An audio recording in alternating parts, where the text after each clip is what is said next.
Hello and welcome to From the Roots Up, where we're building our homestead little by little from the roots up. I'm Kristy, and today we are canning beef stew. It is day 20 in our Every Bit Counts challenge, and we are still at it, preserving food every day in the month of August. This is a super simple recipe that I got from Homestead Family, and if you're not following them, they have some amazing canning recipes. It's always nice to have a full meal on the shelf ready to go when you don't have time to cook. So this recipe is fantastic, and you won't believe how easy it is. Before we get started, comment down below and tell me what your favorite convenience food recipe is. All right, so here's what we have. We've got some beef, and this is stew meat. You can use ground beef if you'd like. It's not cooked, but you can brown it if you want to add a little extra flavor. Seasoning is just fine. The other thing we have are some potatoes, and if you've been watching our Every Bit Counts challenge, you saw me go ahead and cut up the potatoes, and Lance cut up the onions, and I cut up the carrots because we preserved those previously, and we just saved some out so we didn't have to do more cutting today. But these potatoes were boiled for about 2 minutes. They're little cubes. And then I have the carrots cut into slices and the onions just chopped up. And this is as easy as it gets, y'all. We're gonna take the meat and we're gonna put it in the bottom of the canning jars.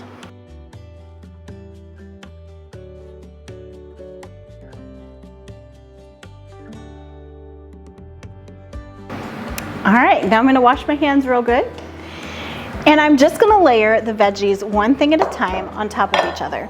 Now, I do wanna make sure I'm leaving an inch of headspace in this recipe.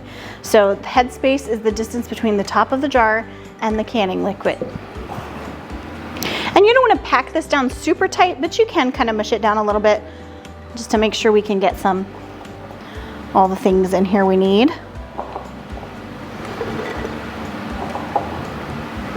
And you can really get creative with this because we're pressure canning it.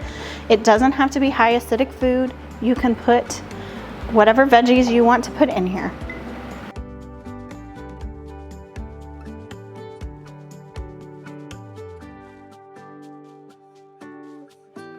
All right, and just on top, I'm gonna put the onions.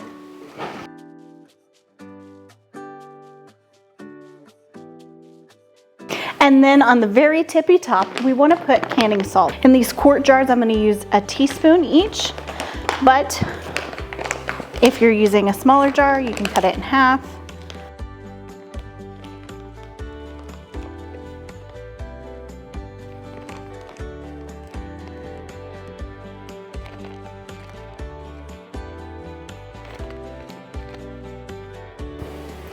And the only difference between canning salt and regular salt is it's finer, but it's also pure salt, non-iodized and nothing else in it.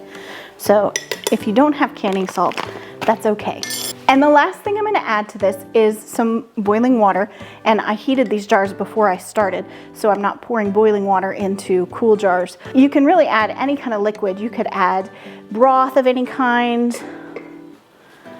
And remember, we wanna leave that 1 inch headspace.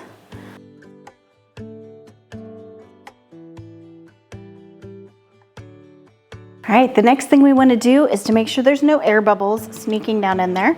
We'll just poke with a knife or whatever you have on hand. A chopstick will work, or they actually make little canning pokey things, but this works fine as long as you're not jarring it into the bottom of the jar. And what you might find is that there are some jars now that need a little more filling, and now's the time to top those off. And before we seal these, we want to clean off the rims, but because there is fat in this beef, we want to go ahead and clean the rim off with vinegar. That could keep the lid from sealing, and this will just pull it off really easy. So just make sure the top of that ring is clear of any debris. And then when we seal it, we're gonna take the lid, place it on top, then take the canning ring and twist it until you feel resistance, and twist just a little bit further with your fingers. Don't wrench down with your hand because that could cause the jar not to seal.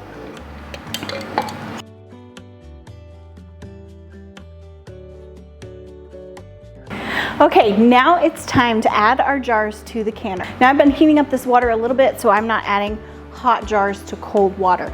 Anytime you have a big temperature shift, you risk jars breaking, so try to keep all of your liquids the same temperature as you're going along.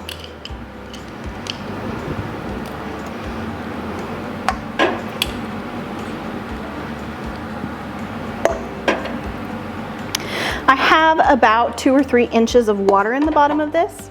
You don't want to cover the jars like you do in a water bath canner, but you do want to have a few inches of water in there.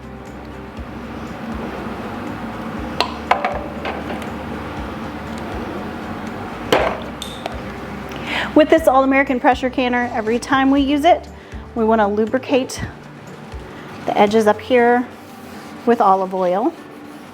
This helps the top go on easier, and it also helps that seal to seal all the way. Now, always with the All-American pressure canner, also this little spot where I put the canning weight, before you use it every time, look through it and make sure you can see all the way through that hole. If that hole is clogged, you need to unclog it, because that is part of what releases the pressure. There's a little divot here on the side and an arrow here on the top, and we want to line those up and then twist, and the hooks go right up under. Then we're going to take opposite ends of these little knobs and turn them, not super tight yet, and turn the opposite sides. This just lets us get both sides down and not one side's crooked up. We want it to be nice and even. And then once they're all done, we can tighten around. And now they're all sealed and ready to go. Now here's how the process works for this pressure canner. The pressure canning time for this recipe is 90 minutes, which is pretty long. But since we have meat in there and some different things, it takes a little longer. And the pressure we're going to use for our altitude is 10 pounds. Now you want to check the ball canning website and find out what the pressure recommendation is for where you live.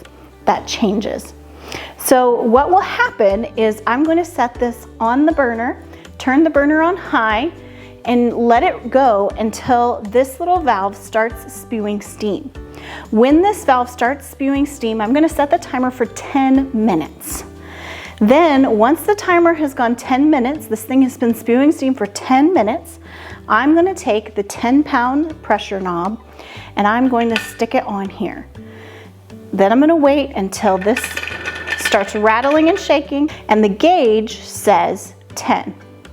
Once it hits 10 pounds of pressure, then I can start my processing time. So at that time, I'll set the timer for 90 minutes. Once the 90 minutes is up, I'm going to turn the heat off and then let it depressurize all the way to 0 before I take the jars out.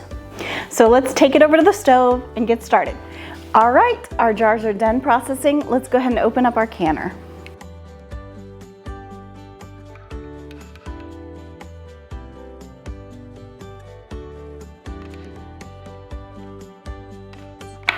And it's always good practice with any canner to open it up away from you just in case there's steam that comes out.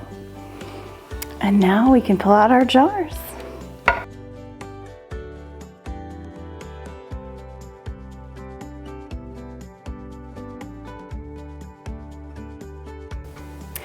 All right, we've taken out our jars. They're so hot. We want to leave them out overnight and make sure they seal.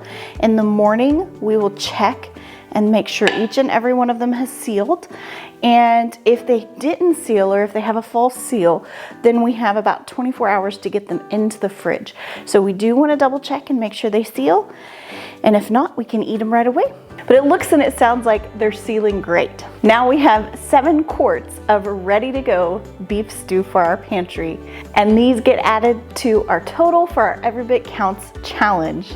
Now tomorrow we'll bring everything out and show you what 3 weeks worth of canning and preserving looks like, so be sure to tune in for that. If you got some value out of this, be sure to like this video. And if you missed some of our videos in this series, I'm gonna link those right here so you can catch up. Thanks for joining us.